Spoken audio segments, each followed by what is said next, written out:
تخيل حياة هادئة مليئة بالروتين، ثم في لحظة ينقلب كل شيء رأساً على عقب.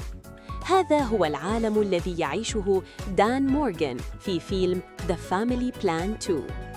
موظف حكومي سابق يجد نفسه مطارداً بعد هجوم مفاجئ يعكر صفو سكينته، ليجبر على خوض رحلة هرب خطيرة عبر البلاد، مصطحباً عائلته في مغامرة لم يحسب لها حساباً.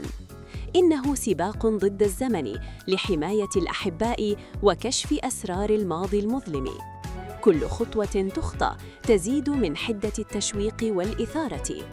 ماذا يخفي الماضي؟ ومن هم الأعداء الحقيقيون؟ تتصاعد الأحداث وتتعقد الخطوط، ليجد الأب نفسه في وسط معركة لا ترحم.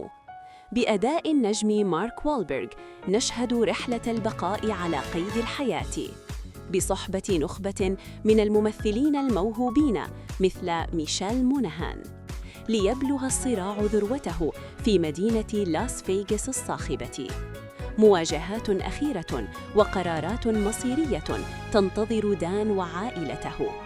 من إخراج المبدع سايمون سيلان جونز، يقدم لنا فيلم يجسد قوة الروابط العائلية في أشد الظروف قسوة. للمزيد من المعلومات والأخبار الحصرية زوروا موقعنا الإلكتروني.